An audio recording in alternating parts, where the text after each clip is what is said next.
जय Hind guys, now start our next video lecture. आज जो एग्जाम हुआ है पीजीटी मैथ का, उसका हम पूरा सोल्यूशन प्रोवाइड करने जा रहे हैं। तो बिना टाइम गवाए हम लोग चलते हैं, स्टार्ट करते हैं क्वेश्चंस को। हमें जो चीज़ प्रोवाइड की गई है, ये तो पता नहीं है क्या कोड था, बट ये है कि क्वेश्चन 1 इसमें जो था वो ये था कि एक सीरीज दी हुई है, सम ऑफ द सीरीज, और सीरीज हमारी ये है 1/1 × 2 -1/2 × 3 + 1/3 × 4 -1/5 × 6 + n.1। इसका हमें जो है सम निकालना है। तो how can you find the sum of this series? अगर इस सीरीज को हम लोग समेशन फॉर्म में लिखें तो ये सीरीज हमारी यूं लिखी जाएगी, summation -1 raised to the power n - 1 into 1/n + 1।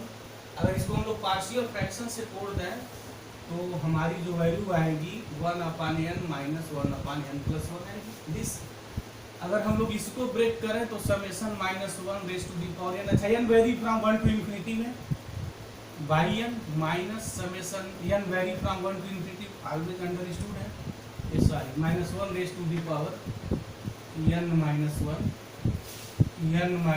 And summation -1 raised to the power n - 1/n + 1। ये अच्छा एक बड़ा फेमस रिजल्ट है और जनरली तैयारी करने वाले स्टूडेंट से उम्मीद की जाती है कि इस रिजल्ट को ऑलवेज याद रखेंगे कि summation -1 raised to the power n - 1/n, इसकी जो वैल्यू है वो ये है 1 - 1/2 + 1/3 - 1/4 + n.1। ये जो वैल्यू हमारी है ना log 2 की है। तो ये जो एक्सप्रेशन है log 2 का है, और ये जो एक्सप्रेशन हमारा है ये -log 2 का है। तो अगर हम इसको ब्रेक करें अगर कायदे से, तो देखिए कैसे हम लोग ब्रेक करेंगे।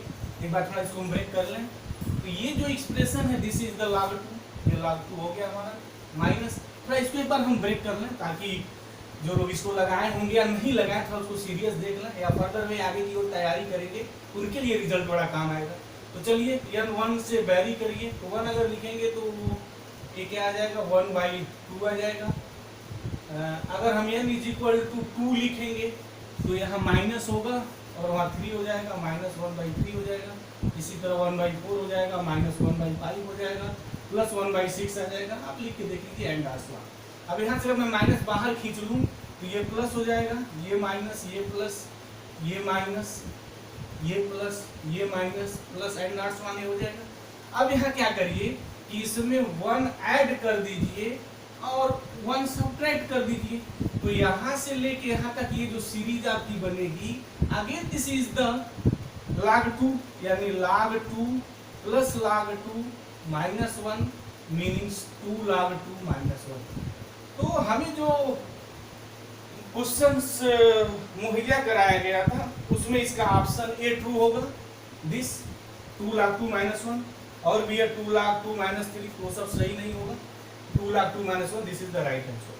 ठीक है, ये क्वेश्चंस हो गया। उसके बाद नेक्स्ट क्वेश्चन इसमें था, ये था कि if the horizontal range of a projectile is equal to its gained maximum height then its angle of projection is, मतलब कि जो मैक्सिमम हाइट है, और मैक्सिमम हाइट का जो मेरा फार्मूला होता है वो ये होता है u² sin² α/2g। ये कह रहा है मैक्सिमम हाइट हॉरिजॉन्टल रेंज के इक्वल है, और जो हॉरिजॉन्टल रेंज होता है वो ये होता है u² sin α cos α2/g होता है, और ये इक्वल है। तो फिर u²/g कैंसिल, u²/g कैंसिल। अच्छा, अब यहाँ इसको हम लोग सॉल्व करें तो ये हो जाएगा sin α कॉमन कर लें, sin α ये हो जाएगा -4 cos α = 0। तो इसकी मीनिंग हुई कि sin α 0 होगा और sin α -4 cos α 0 होगा। इसकी मीनिंग ये होगी कि tan α हमारा 4 हो जाएगा, दिस। तो tan α 4 मतलब कि α = what, tan 1/4 ये आएगा। तो इसका जो ऑप्शन है वो 2 का यहाँ बी है, सॉरी सी ऑप्शन सही है। तो जो सी ऑप्शन था इसका एंगल जो होगी tan 1/2 होगी, ये राइट है। उसके बाद जो नेक्स्ट क्वेश्चन इसमें है, इसी क्वेश्चन रहा है ये कि the real part of e⁻⁴ sin x + iy। तो अच्छा इसको तो खोलना पड़ेगा, लगाना पड़ेगा थोड़ा, तो तोड़ दीजिए। e⁻⁴ ये हो जाएगा sin x और कास आयोटा वाई जो होता है ना, कास हाइपरबोलिक वाई होता है प्लस आई टाइम्स हमें आ जाएगा साइन हाइपरबोलिक वाई और कास एक्स। इसको लिख सकते हैं e raise to the power sine x cos hyperbolic y into e raise to the power i theta. तो आयलर्स थ्योरम से तोड़ेंगे तो क्या होगा, कास थीटा यानी cos of sine hyperbolic y cos x plus iota sine of sine hyperbolic y cos x. और जो question पूछा गया था रियल पार्ट की बात करनी थी, तो ये जो होगा मेरा रियल पार्ट होगा। और इसमें जो ट्रू ऑप्शन है वो फर्स्ट है e raise to the power sine x cos hyperbolic y और cos of sine hyperbolic y cos x this. और उसके बाद जो ऑप्शंस दिया है this is not right one. तो जो पहला इस क्वेश्चन का ये ऑप्शन है दिस इज द ट्रू और ये इसका आंसर होगा। आप मिला लीजिए अपने बुकलेट के अनुसार, दिस इज द आंसर, ये आंसर होगा, ये इसका रियल होगा, ये इसका इमेजिनरी हो जाएगा। ठीक है, उसके बाद अगेन एक क्वेश्चन इसमें आया है कि नेक्स्ट क्वेश्चन है कि sine hyperbolic y x plus iota y is equal to, किसके इक्वल है ये निकालना है। तो इसमें एक फार्मूला होता है, हमें ये पता है कि साइन आयोटा एक्स की वैल्यू जो होती है आई टाइम्स साइन हाइपरबोलिक एक्स होती है। तो अगर साइन हाइपरबोलिक एक्स लिखना होगा तो साइन आई एक्स आयोटा एक्स अपान आई लिखेंगे।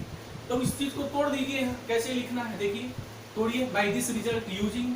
तो साइन हाइपरबोलिक हटाएंगे तो ये हो जाएगा i iota x plus iota y upon whole divide upon iota this. इसको हम डिलीट कर दें। अब तो ये आसानी से तोड़ा जा सकता है, आयोटा का मल्टीप्लाई करके आप इजी वे में उसको तोड़ दीजिए। आपकी वैल्यू पूछा है कि what is the value of this, easily उसकी वैल्यू निकल जाएगी। तो चलते हैं देखते हैं, कंप्लीट सोल्यूशन दे देते हैं और हम यहाँ कंप्लीट सोल्यूशंस प्रोवाइड करेंगे। पूरे पीजीटी का जो क्वेश्चंस मैथ का रहा है सारे सोल्यूशंस हम प्रोवाइड करेंगे।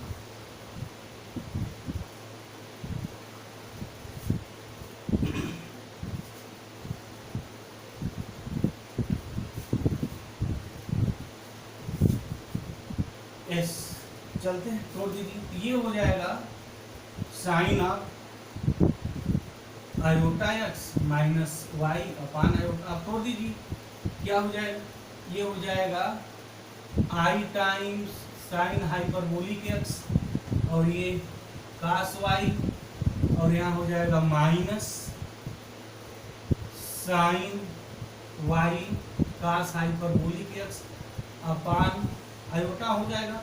जब अलग अलग करेंगे तो अपान आयोटा ये हो जाएगा और अपान आयोटा ये हो जाएगा। अब ये कैंसिल हो जाएगा, आयोटा से मल्टीप्लाई कर देंगे तो प्लस आयोटा ये आ जाएगा। अब साइन हाइपरबोलिक एक्स और ये cos y this plus i time sine y cos hyperbolic x, ये जो होगा ऑप्शन सब ट्रू होगा इसका। तो इसका जो क्वेश्चन है i cos hyperbolic x plus ये फर्स्ट ऑप्शन ट्रू है। साइन हाइपरबोलिक एक्स और cos y, sine hyperbolic x और कास वाई और प्लस वाला i times cos hyperbolic sine y this. तो ये जो ऑप्शन है हमारा, ये इसका बी ऑप्शन ट्रू है, बी इज करेक्ट हियर। चलते हैं नेक्स्ट क्वेश्चन की ओर। तो नेक्स्ट क्वेश्चन है, उसमें ये कहा है कि यहाँ डबल लिमिट पे क्वेश्चंस को पिकअप किया गया है, बनाया गया। तो डबल लिमिट का एक क्वेश्चंस क्या है, limit x y tends to 2 1 और sine inverse x y minus 2 upon tan inverse 3xy minus 6। अगर ये 2 1 लिखेंगे तो 0/0 फॉर्म बनेगा, वो चेक करके देख सकते हैं। अब यहाँ हम क्या लिख सकते हैं ना, लगाने के बहुत सारे मेथड हैं, बस ताबड़तोड़ मेथड वो है कि y = 1 सब्स्टिट्यूट कर दीजिए। ये जो x y टेंडिंग्स टू मतलब y टेंडिंग्स टू 1, तो पुटिंग y = 1। तो कहानी ये हो जाएगी कि limit x tends to 2 this sine inverse x - 2 upon tan inverse 3x - 6। अब 2 लिखेंगे तो 0/0 फॉर्म होगा। तो बाइयल हॉस्पिटल रूल, इसको डिफरेंशिएट करिए। तो साइन इनवर्स का जो डिफरेंशिएशन होगा 1/√1 minus x square meaning x minus 2 का होल स्क्वायर, दिस हो गया अपान होल डिवाइड। tan इनवर्स का करेंगे तो 3x माइनस 6 करेंगे तो ये हो जाएगा हमारा यहाँ 1/3 दिस, मतलब कि 3x minus 3 this is the 1/3 नहीं, दिस इज द 3 और 1 अपान tan इनवर्स x का होता है 1 प्लस एक्स स्क्वायर, तो 1 प्लस 3x माइनस 6 का होल स्क्वायर। अब ये मेरी हो गई लिमिट x टेंड्स टू 2। जब x 2 की ओर लिखेंगे तो क्वांटिटी 0 हो जाएगी, तो वैल्यू आ जाएगी 1 अपान 1 माइनस 0 अपान ये 3 है, तो 3 का मल्टीप्लीकेशन यहाँ हो जाएगा, और जब x इक्वल टू 2 लिखेंगे तो ये 0, ये कहानी हमारी 1 हो जाएगी, 3 है तो मतलब 1/3 हो जाएगा। तो this is the answer here. इसमें जो ऑप्शन ये है वो राइट आंसर है इसका, 1/3 होगा। नेक्स्ट क्वेश्चन पे चलते हैं। एक वेक्टर स्पेस के डायमेंशन पे आया था, कह रहा है कि the dimension of the vector space C over R निकालना है। ये है कि क्या होगा, व्हाट इज द डायमेंशन। अच्छा अब यहाँ C जो है हमारा जो है ना कॉम्प्लेक्स नंबर है और R जो है सेट ऑफ रियल नंबर है, तो इसका जो डायमेंशन होता है ना, इसका डायमेंशन 2 होता है, और C अगर C रहता है तो इसका डायमेंशन 1 होता है। ये बात ध्यान में रहनी चाहिए। R है तो उसका डायमेंशन भी 1 होता है। बहरहाल CR का डायमेंशन पूछा गया तो इसका डायमेंशन 2 होगा। तो वो जो हमारा डायमेंशन 2 होगा, यहाँ जो ऑप्शन दिया हुआ है B दिया हुआ है, यानी B में जो 2 है वो सही है, इसका डायमेंशन 2 होगा। अब नेक्स्ट एक क्वेश्चन आया है कि if the straight line y equal to mx lies outside the circle, y equal to mx एक लाइन दी हुई है दिस, और एक सर्किल दी हुई है x square plus y square minus 20y plus 90 is equal to 0। कह रहे हैं कि ये लाइन इस सर्किल के बाहर लाई करती है, तो फिर m की वैल्यू क्या होगी ये निकालनी है। तो चलिए पहले हम कैसे इसको लगाते हैं। लगाने की इसका जो मेथड है वो ये है कि पहले इसका सेंटर निकालिए, तो सेंटर माइनस जी माइनस एफ होता है, तो यहाँ जी 0 हो गया, माइनस एफ जो मेरा आएगा यहाँ 10 आएगा, तो सेंटर 0 10 हो गया, और रेडियस जो होगी r under root g square 100 this minus C, तो माइनस 90 मीनिंग रूट 10 हो जाएगी, रेडियस रूट 10 हो गई। तो चलिए दिस रेडियस रूट 10 हो गई। अब हम यहाँ से इसका अगर हम परपेंडिकुलर अगर ड्रा कर दें इसको, अगर ये लाइन अगर बाहर होगी तो फिर क्या होगा, ये जो रेडियस है मेरी r और परपेंडिकुलर अगर हम a कहें और इस परपेंडिकुलर लेंथ को मैं d लिखूं तो definitely d greater than r, ये बात होनी चाहिए। अगर ये लाइन अगर बाहर होगी तो d ग्रेटर देन r, अगर टच करेगी तो d is equal to r, अगर अंदर होगी तो d less than r, this condition. और इस कंडीशन पे ये क्वेश्चंस को जो है जनरेट किया गया है। तो चलते हैं देखते हैं।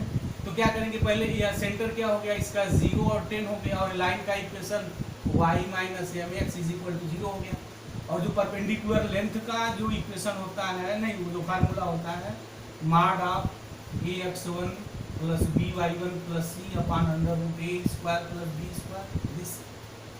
तो डिलीट करना, उसके बाद तक क्वेश्चंस का थोड़ा मैं एनालिसिस करता हूँ। और एक बात यहाँ ध्यान देना है, always keep in mind here कि जो लोग नेक्स्ट ईयर के लिए तैयारी कर रहे हैं वो भी साथ साथ इसको देखें, और जो रिजल्ट मैं लिख रहा हूँ उस रिजल्ट को भी नोट कर लें, फर्दर वे काम में वो सब सारी चीज़ें आएंगी।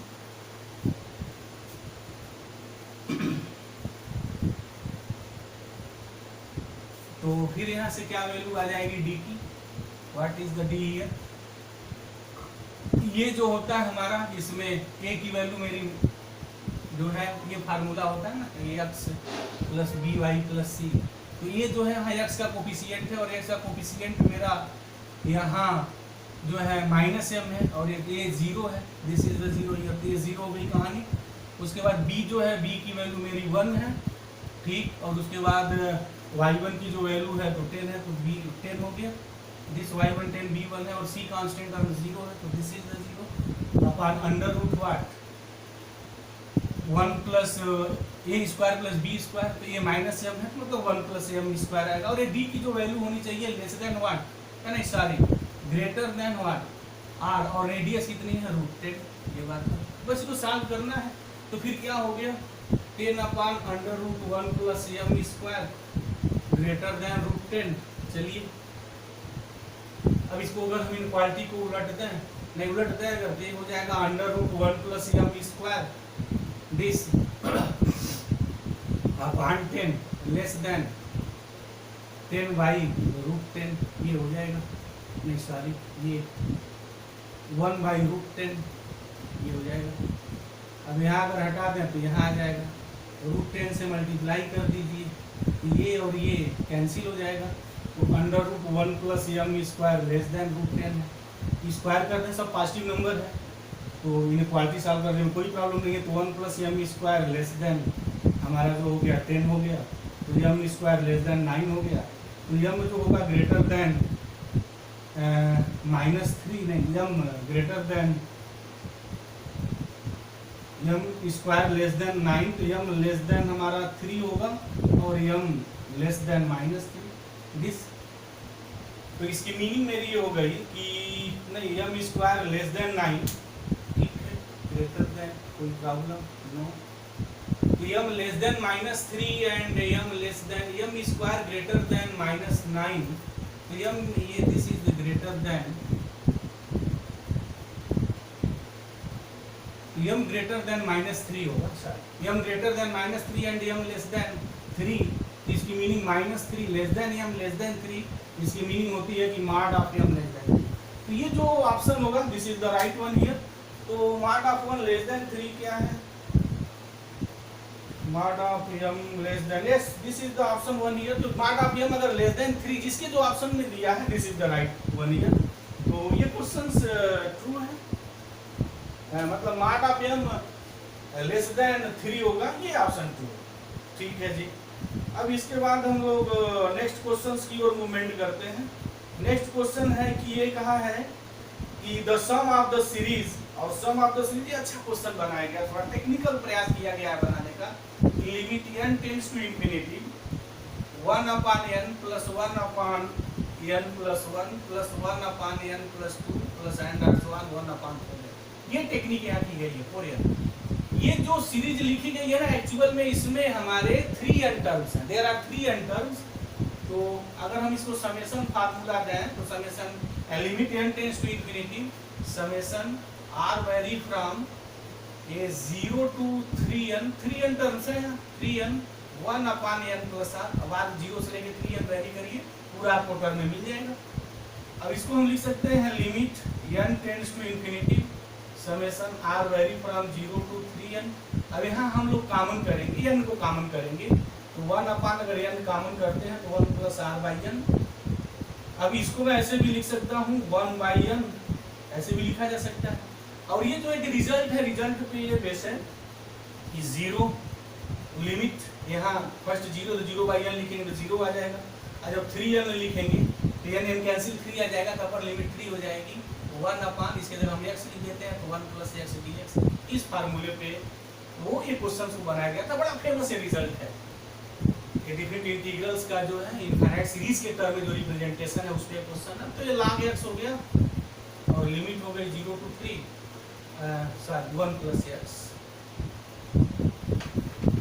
ये हो गया हमारा log 1 प्लस x 0 टू 3 लिखेंगे तो log 4 हो जाएगा और log 1 0 हो जाएगा। तो log 4 इसका ट्रू ऑप्शन होगा और ट्रू सॉरी आंसर होगा, और ट्रू जो होगा वो डी होगा। तो log 4 इसका this is the correct one. तो करेक्ट वन हमारा जो होगा वो log 4 होगा। चलते हैं नेक्स्ट क्वेश्चंस की ओर चलते हैं। नेक्स्ट क्वेश्चन ये है कि यहाँ एक आइगन वैल्यूज पे क्वेश्चंस को क्रिएट किया गया है। एक मैट्रिक्स दिया गया है 3 ऑर्डर का और उसके जो एलिमेंट है 1 1 0 है, अगेन 1 1 0 है, 0 0 है। तो पूछा जा रहा है कि डिस्टिंक्ट आइगन वैल्यू क्या होगी। एक तो रिजल्ट इसमें ये होता है कि जो सम ऑफ आइगन वैल्यूज होती है ट्रेस होता है, दूसरा प्रोडक्ट ऑफ जो आइगन वैल्यूज होती है वो उसका डिटरमिनेंट होता है। तो अगर इस ट्रिक से आप लगाने जाएंगे या ऑप्शन को इलिमिनेट करेंगे तो ये भी प्रॉब्लम, आप गलत लगा सकते हैं और बहुत स्टूडेंट ने गलत लगाया भी होगा। तो इसलिए वैसे क्वेश्चंस को हड़बड़ी करने की थोड़ी जरूरत नहीं है, सही से लगाएं, हड़बड़ी न करें। ये हमारे पास जो है मैट्रिक्स दिया हुआ है, ये 1 1 0 दिस 1 1 0 अगेन 1 1 0 और 0 0 0। डिस्टिंक्ट आइगन वैल्यू पूछी गई है और ऑप्शंस में ये 0 1 0 2 0 -1 ऐसी बात दी हुई है, नहीं 1 -1 1 -1 एंड 1 2। तो पहली बात है कि इसकी ये रो पूरी 0 है तो इसकी आइगन डिटर्मिनेंट 0 होगा, तो डिटर्मिनेंट 0 होगा तो एक आइगन वैल्यू इसकी 0 होगी डेफिनेटली। यहाँ तो ये दिया है 0 तो कहा ही नहीं, दिया ऑप्शन तो ट्रू हो ही नहीं सकता। अब इनमें से कोई ट्रू होगा, या तो ये होगा या तो ये होगा। तो इसके लिए सीधे सा पार्ट ऐसे लगाते हैं, देखिए ये फार्मूला होता है lambda cube minus lambda square. उसके बाद जो प्रिंसिपल डायगोनल्स हैं उनके माइनस की वैल्यू, जैसे 1 की करस्पॉन्डिंग वैल्यू निकालेंगे तो ये हमारा निकलेगा दिस इज द 0। 1 के करस्पॉन्डिंग निकालेंगे तो वैल्यू भी 0 आएगी, और 0 के करस्पॉन्डिंग निकालेंगे तो भी 0 आएगा। उसके बाद प्लस लैम्डा ट्रेस होता है, ट्रेस इनका सम, तो 1 और 1 सम करेंगे तो 2 हो जाएगा, माइनस डिटर्मिनेंट ऑफ दिस, तो इसका डिटर्मिनेंट 0 है तो 0 इज इक्वल टू 0। तो फिर वैल्यू क्या आ गई कि lambda cube plus 2 lambda is equal to 0, lambda cube minus lambda square this trace ये होता है, तो यहाँ हमारा हो जाएगा 2 and this is the principal diagonals की जो वैल्यू निकालेंगे तो 0 इंटू लैम्डा हो जाएगा, और minus determinant of 0, determinant 0 is equal to 0 ये होता है, तो ये हो जाएगा minus 2 lambda square is equal to 0। This implies lambda की जो वैल्यू आएगी 0 आएगी 0 आएगी 2 आएगी। तो ये ऑप्शन सही है, डिस्टिंक्ट आइगन वैल्यूज पूछा गया था तो 0 और 2 this is the right one here, ये ऑप्शन इसका सही है। इसके बाद हम लोग नेक्स्ट क्वेश्चन पे चलते हैं, मतलब इसका जो ऑप्शन है वो सी सही है, 0 और 2 सही होगा। 0 और 2 इसकी जो है हमारी डिस्टिंक्ट आइगन वैल्यूज होगी, बाकी ऑप्शंस इसके डिस्कार्ड हो जाएंगे। इसके बाद इसमें एक ग्रुप पे क्वेश्चंस पूछे गए, ग्रुप पे काफी क्वेश्चंस रहे हैं और ये क्वेश्चन इजी है। उसमें कहा है कि इसमें सेट ऑफ इंटीजर्स में जो डिफाइंड है ऑपरेशन है, operation b is equal to a plus b और ये +1 है। जब भी इस टाइप का क्वेश्चन हो तो always find the identity, identity हमेशा निकालते हैं। तो आइडेंटिटी की डिफिनेशन ये होगी कि ये ऑपरेशन नहीं हमेशा a ही मिलता है, तो a प्लस e, अब ये डिफाइन करेंगे +1 इज इक्वल टू a, तो दिस इंप्लाई e की वैल्यू होगी -1 -a। अब a ऑपरेशन a डैश, अगर a का डैश इनवर्स है तो फिर बाय डिफिनेशन माइनस आइडेंटिटी आनी चाहिए, और ये जो आइडेंटिटी हमारी है, नहीं sir identity this cancel e is equal to -1 आएगा सर, तो ये -1 आना चाहिए। चलिए यूजिंग दिस, तो a plus a dash +1 is equal to -1, तो a dash is equal to -2 -a होगा, -2 -a इनवर्स होगा a का, और ये ऑप्शन सी है, तो C is the right one here, -a -2 होगा। अब उसके बाद एक और क्वेश्चन आया, इजी क्वेश्चन था कि if the two roots of the equations हमारे ये थे x³ -5x² -6x plus 80 is equal to 0, और इसके दो रूट्स 4 -4 दिए हुए थे, तो तीसरे रूट की बात की जा रही थी, तीसरा रूट क्या होगा। तो सबसे इजी चीज है, तो प्रोडक्ट ऑफ अगर इसके रूट्स हमारे अल्फा बीटा गामा हो, तो alpha beta gamma is equal to what, this is the minus D by A जो कांस्टेंट टर्म होते हैं, तो -80 हो जाएगा, और अल्फा बीटा एक 4 दिया है और एक -4 दिया है, gamma 80, this is the minus, तो गामा इज इक्वल टू 5 आएगा, तो 5 इसका जो ऑप्शन डी था वो सही था, 5 is the correct one here. उसके बाद हम लोग नेक्स्ट पे आते हैं। इसके बाद line y is equal to mx plus 1 is tangent to the parabola y square is equal to 4x, सीधा सा पार्ट है, इसमें कुछ डमी नहीं है इस क्वेश्चन में, इजी क्वेश्चन है। y is equal to mx plus 1, क्या इजी भी बनना चाहिए ताकि कुछ लोग देख के खुश भी हो जाए, कहीं कुछ क्वेश्चन करें। y square is equal to 4x है, तो क्वेश्चन में ये कहा है m की वैल्यू पूछा है, उसको जो टच करेगी तो m की वैल्यू क्या आएगी, और इसको सॉल्व करेंगे तो m की वैल्यू 1 आ जाएगी, इजी वन है, तो इस क्वेश्चन में दम ही नहीं है। और मैथमेटिक्स का अगर थोड़ा बहुत तैयारी करने वाला कोई स्टूडेंट है तो फिर इसको m इज इक्वल टू 1 कोई प्रॉब्लम की बात नहीं। सब नेक्स्ट क्वेश्चन जो पूछा है ना वो बीटा गामा में पूछा है, और अक्सर हमने देखा है कॉम्पिटिशन्स में इस स्तर के बीटा गामा में जबरदस्त क्वेश्चन बनाए जाते हैं। तो जो लोग तैयारी कर रहे हैं बीटा गामा को बड़ा सीरियसली पढ़ें भाई, तो कुछ पे क्वेश्चन हमेशा अच्छे खासे क्वेश्चन बनाए जाते हैं। और एक वर्ड फेमस है, क्वेश्चन भी है, ये 0 to infinity v raised to the power minus x square dx की वैल्यू जो होती है ना वो रूट पाई बाई 2 होती है। तो ऑप्शन ए से देखते ही मार देंगे, बट ये चीज ध्यान में रहनी चाहिए। This type of the questions always keep in mind, हमेशा ध्यान में रहना चाहिए कि ये जो होता है ना 0 to infinity v raised to the power minus x square dx, इसकी वैल्यू रूट पाई बाई 2 आती है।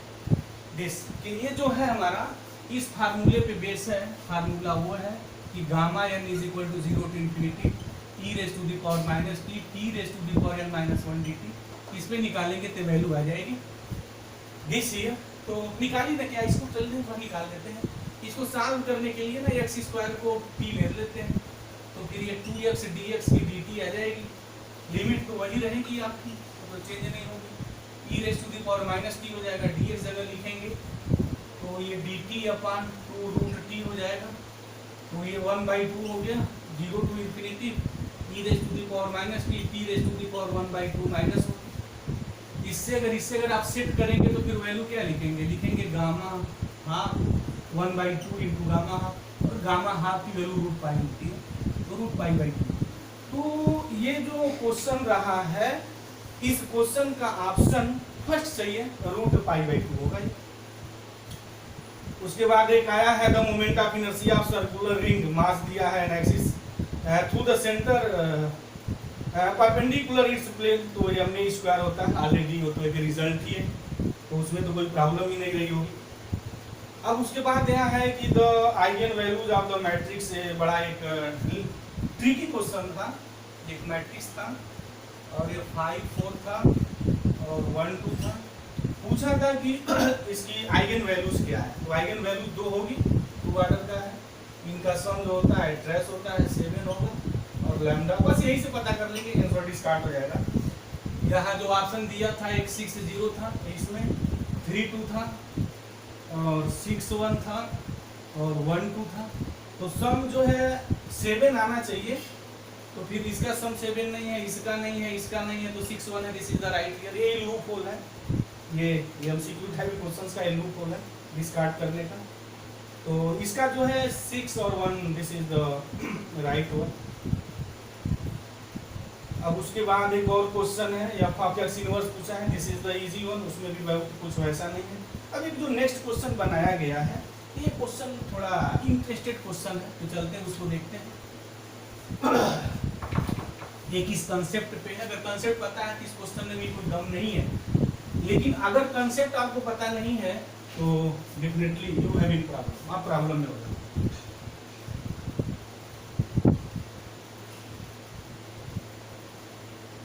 तो कंसेप्ट क्या है, उस कंसेप्ट की थोड़ा मैं यहाँ बात कर लूँ। क्वेश्चन ये है कि द सर्किल, एक सर्किल दी हुई है और वो लिख लेते हैं x माइनस 1 का whole square plus y minus 3 का whole square is equal to r square, और एक सर्किल ये दी हुई है minus 8x plus 2y is equal plus 2y plus 2y plus 8 is equal to, ये दो सर्किल दी हुई है। तो कह रहा है इंटरसेक्ट एट डिस्टिंक्ट पॉइंट, दो डिस्टिंक्ट पॉइंट पे इंटरसेक्ट करती है सर्किल। तो इस बेस पे क्वेश्चन बनाया गया, जैसे यहाँ इंटरसेक्ट कर रही है, सेंटर इसका यहाँ कहीं होगा, इसको मिला दीजिए, और इस रिजल्ट पे क्वेश्चन बहुत बनाए जाते हैं जनरली कंपटीशन में। तो अगर ये ट्रायंगल ए बी सी का जो फॉर्मेशन हुआ, अगर इसकी रेडियस r1 है, इसकी r2 है, BC दो सेंटरों के बीच की डिस्टेंस हो गई, तो ABC एक ट्रायंगल बना, और सबको पता है ट्रायंगल के कि दो साइडों का सम तीसरे से बड़ा होता है, उसी पे रिजल्ट को क्रिएट किया गया था। तो देख लीजिए इसकी रेडियस r है और सेंटर यहाँ इसका 1 3 है दिस, और इसका सेंटर माइनस जी माइनस एफ, तो माइनस जी करेंगे तो यहाँ 4 आ जाएगा, और माइनस एफ करेंगे तो -1 आ जाएगा। इनके बीच तो डिस्टेंस अगर निकालेंगे तो 5 आ जाएगी ये, और एक r दिया हुआ है, और दूसरे की रेडियस जब निकालेंगे तो जी स्क्वायर, तो 16 प्लस एफ स्क्वायर 1 माइनस 8, ये हो जाएगा 3। तो ये वैल्यू हमारी 3 दी हुई दिस। अब क्या होगा, किन्हीं दो का सम तीसरे से बड़ा होगा, तो r1 जो होगा यानी दो साइडों का सम, यानी 5 + 3 r होगा, और किन्हीं दो का साइड तीसरे सेकंड बड़ा होगा तो r plus 3 always greater than 5 यानी r greater than this is the 2। और यहाँ से क्या होगा कि 8 लेस देन 5 प्लस 3 सॉरी गया ना, यहाँ हो जाएगा 5 plus 3 always greater than what r यानी 8 ग्रेटर देन r यानी r लेस देन 8। तो जो r की वैल्यू होगी वो 2 और 8 के बीच में आएगी। r plus 5 again less than 3 होगा तो इसे भी निकालेंगे तो r ग्रेटर देन 2 आएगा, sorry r plus 5 greater than 3 उससे भी आएगा। तो मतलब r की जो वैल्यू होगी वो 2 और 8 के बीच में होगी। तो इसका जो होगा वो ऑप्शन डी हमारा राइट वन है, राइट है। उसके बाद एक ये चीज पूछी हुई है कि y is equal to, intermediate के बच्चे वाले क्वेश्चन है, इस क्वेश्चन में कुछ दम नहीं है, बहुत सारे ऐसे हैं जहाँ को चुटकी बजाते ही इसको 2 बार डिफरेंशिएशन करके निकालना है क्या सही है तो करके निकाल दीजिए, कोई प्रॉब्लम नहीं है। तो y डैश हो गया और इसको डिफरेंशिएट करेंगे तो ये हो गया cos log x this into 1/x, तो x इधर आ जाएगा। इसको एक बार और डिफरेंशिएट करिए, x y double dash plus y dash is equal to, इसको डिफरेंशिएट करेंगे तो ये हो जाएगा sin log x और cos का माइनस होता है इनटू 1/x, तो मल्टीप्लाई करेंगे तो हो जाएगा x, ये माइनस है, यहाँ करेंगे तो माइनस वाई हो जाएगा। बस ये आंसर हो गया, जो ऑप्शन है देख लीजिए, इस ऑप्शन में राइट है। इस क्वेश्चन में कुछ दम नहीं था। अगेन एक क्वेश्चन थोड़ा अच्छा क्वेश्चन मैट्रिक्स पे बनाया गया है, और वो जो क्वेश्चन मैट्रिक्स पे बनाया गया वो ये है कि if b is a matrix such that b square is equal to b दिया है, दिस यानी आइडेंटिटी मैट्रिक्स है b और a is equal to identity minus b है। बहुत लोग इसको 1 समझे होंगे, 1 नहीं, this is the identity minus b है। Then which of the following is not correct, कह रहा है कौन इसमें से सही नहीं है, not, this keep in mind, examination फंसा देता है, नॉट है।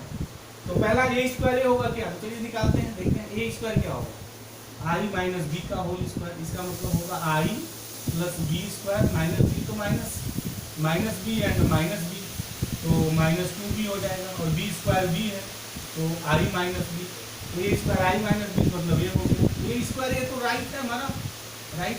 अच्छा क्या है कि a भी 0 होगा, b ए 0 होगा, तो a is equal to identity minus b है, तो b से मल्टीप्लाई अगर करें तो a b is equal to b minus b square, और b स्क्वायर b है तो 0 हो जाएगा, तो a भी 0 होगा। सिमिलरली हम प्रूव कर सकते हैं b भी 0 होगा, ये भी राइट, a भी राइट हो गया, और a स्क्वायर a भी राइट हो गया, तो लास्ट डिफरेंटली गलत होगा, एक तो सही होगा ना। तो a स्क्वायर आइडेंटिटी कोई जरूरी नहीं है, हो भी सकता है नहीं भी हो सकता, तो this is the best one, a square identity ये नहीं हो सकती, हम दावे के साथ नहीं कर सकते हैं, ठीक है।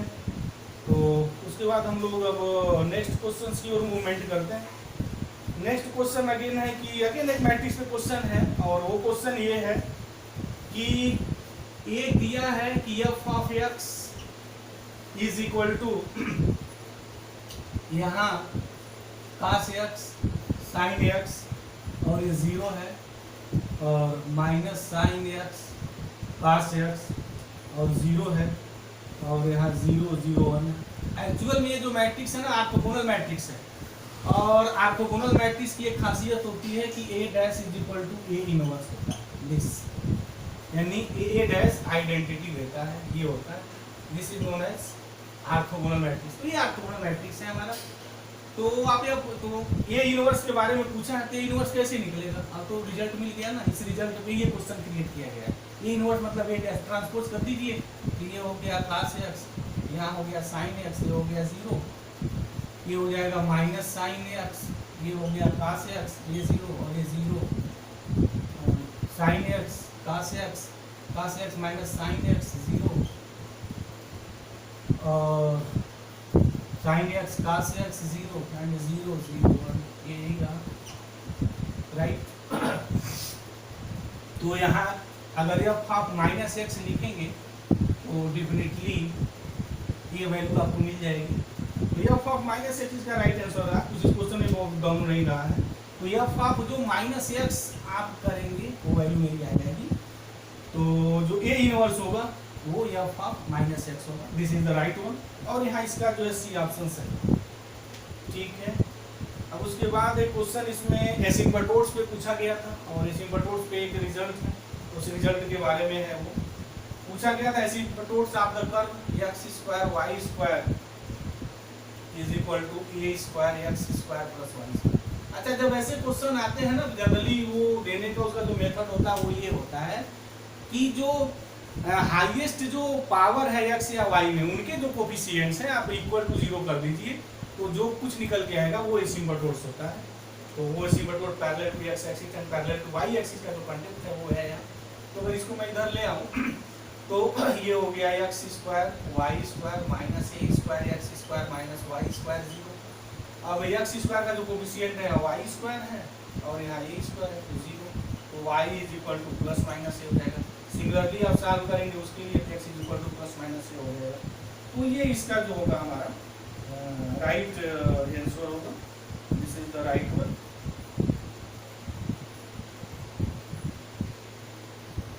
तो मुझे उम्मीद है कि ये जो ऑप्शन है इसमें डी ऑप्शन है, तो डी ऑप्शन राइट होगा। ये इसके एसिम्पटोट्स होंगे, दीज आर द एसिम्पटोट। उसके बाद पूछा था इसमें कि the cartesian equation of the common quaternary, तो कॉमन क्वाटरनरी का जो कार्टेशियन इक्वेशन होता है वो y is equal to c cos hyperbolic x by c होता है।